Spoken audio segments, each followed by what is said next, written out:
There are ways to make a band sound bad. Poor tuning will do it. So will bad balance. So will tired players, weak reeds, heroic percussion, and the ancient belief that forte means as loud as physically possible, preferably with moral conviction. But Frédéric Berr, writing in 1838, was especially concerned with one problem: the wrong instruments in the wrong proportions. To Berr, a military band was not simply a crowd of available musicians. It was an organism, or perhaps more accurately, an architecture of sound. Each instrument had a place. Each section had a function. The clarinets, oboes, horns, cornets, trombones, bassoons, ophicleides, and percussion were not interchangeable decorative devices. They were parts of a structure. Move them around carelessly and the structure collapses. Or, in Berr's more memorable phrase, the result is a dreadful hullaballoo. That phrase appears in one of his notes, and it deserves to be cherished.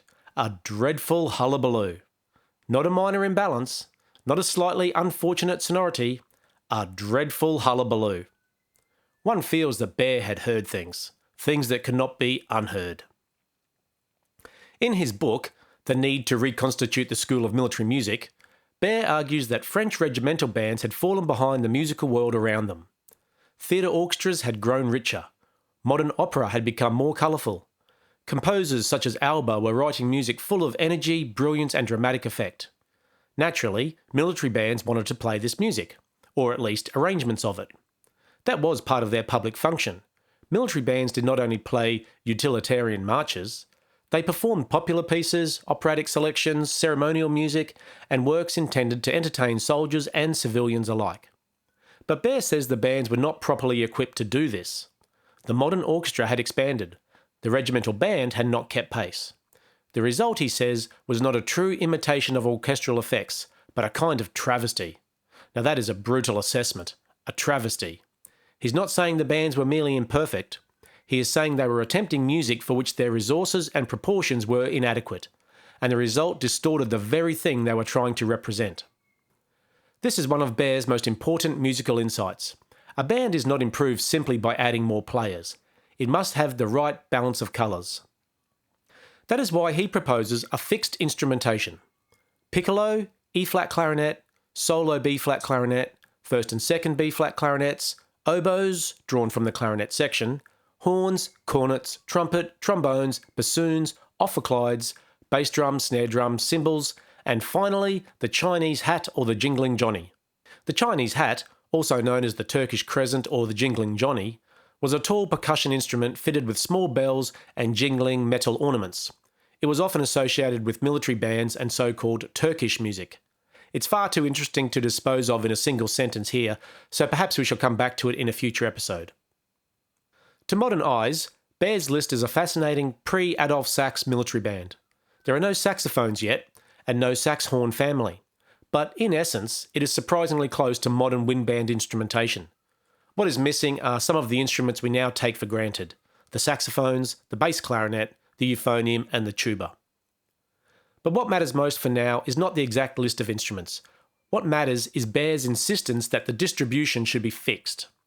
He says it must be regulated and not changed at will. Why? Because every substitution changes the sound, and not always for the better. Berr gives a wonderfully practical comparison. In a theatre orchestra, if a horn player is missing, nobody simply puts an ophicleide in the chair and hopes for the best. One does not say, well, they are both instruments and both make noises, so that should do. The horn and the ophicleide have different colours, different functions, different registers, different expressive characters. They are not the same musical substance. Yet in military bands, Berr complains that such substitutions happen too freely. Woodwinds were replaced by brass, parts were shifted around, instrumental proportions were ignored. And then, when several regimental bands were combined, the problems multiplied. If each band was badly balanced in its own way, combining them did not create grandeur. It created accumulated disorder. The disproportion of one band, added to the disproportion of another, could produce only, as Berr says, a dreadful hullaballoo. Now this is funny, but it is also serious, because Berr is talking about one of the foundations of ensemble sound: proportion. A band is a set of relationships. Melody to harmony, treble to bass, woodwind to brass, colour to weight, rhythm to resonance, brightness to depth. If the relationships are wrong, the whole ensemble suffers. A band with too much brass may become heavy and brutal. A band with too little bass may lack foundation. A band without inner parts may sound hollow. A band with uncontrolled percussion may become less an ensemble than a weather event. And a band where instruments are treated as interchangeable will never develop a stable musical identity. This is why Berr's argument matters beyond the military band. Every ensemble has an internal ecology. A choir depends on the relationship between sopranos, altos, tenors, and basses.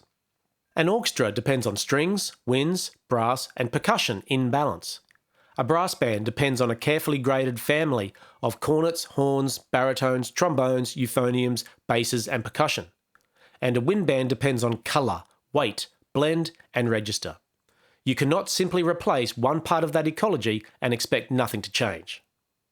Now, sometimes substitutions are necessary. Every conductor knows this. Life happens, people get sick, bassoonists move interstate, perhaps in search of better reeds. The third horn disappears moments before a concert and later claims there was traffic. One does what one must. But Berr is not complaining about emergency practicality. He's complaining about a system in which disorder has become normal. That's the difference. A temporary substitution is one thing. An institution built on careless substitution is another. Frédéric Berr wanted fixed proportions because he wanted reliable results. He wanted regimental bands that could play modern music with dignity, not bands that produced rough approximations of orchestral effects. He wanted the military band to be treated as a serious ensemble with its own proper structure. That is a forgotten idea worth recovering. A band is not a lesser orchestra. It is not a miscellaneous collection of portable instruments. It is not a loud convenience. It is an ensemble with its own architecture, and that architecture must be understood. This was especially important in the 19th century because the military band was one of the major public musical institutions of the age. Many people heard instrumental music through bands in streets, squares, gardens, ceremonies, and public festivals. If the band played badly, public taste was affected. If the band played well, it could educate the ear of a whole town. Frédéric Berr knew this. He was not merely fussing over instrumentation because musicians enjoy fussing over instrumentation, though we must admit this is one of our traditional amusements. He was concerned that poor organisation damaged the public dignity of military music. A badly balanced band did not merely offend specialists, it misrepresented the art. It reduced modern music to noise. It turned the richness of orchestral colour into a brass-heavy blur. It created the dreaded Hullaballoo, and nobody wants that. Except perhaps the percussion section, but even then only briefly. There's also a lesson here for modern musical life.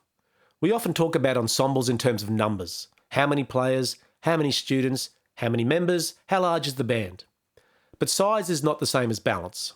A band of 36 well-chosen, well-trained, properly balanced players may do far more musically than a larger group assembled without thought. Berr's proposed 36-player band is not just a number, it is a design. Someone must think about the whole. Someone must understand what each part contributes.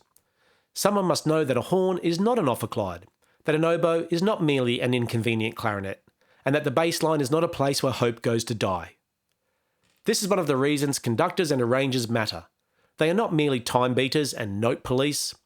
At their best, they are architects of balance. They hear the ensemble not as a mass, but as a set of living proportions. Frédéric Berr heard that. He knew that if the proportions were wrong, the musical result would be wrong. And he knew that reforming military music meant more than training better players. It meant giving those players a sensible musical structure in which to work. In the previous episodes, we have seen Berr complain about systems, unreliable hired musicians, the gagiste, and conductors without authority. Here we see another part of the same larger argument. Good bands need good foundations, human foundations, administrative foundations, and musical foundations. Instrumentation is one of those foundations. Without it, even skilled players may be trapped inside a badly built sound. With it, the band can become something more than a collection of instruments. It can become an ensemble. And that is the difference between music and a hullabaloo. You've been listening to The Musical Archeologist, Forgotten Ideas from Music's Past. Written and presented by me, Craig Dabelstein. The music for this podcast was composed by Jeffrey Young. The Musical Archeologist is one of many projects from Maxime's Music, dedicated to recovering forgotten music, forgotten writings, and forgotten musical worlds. Thank you for listening.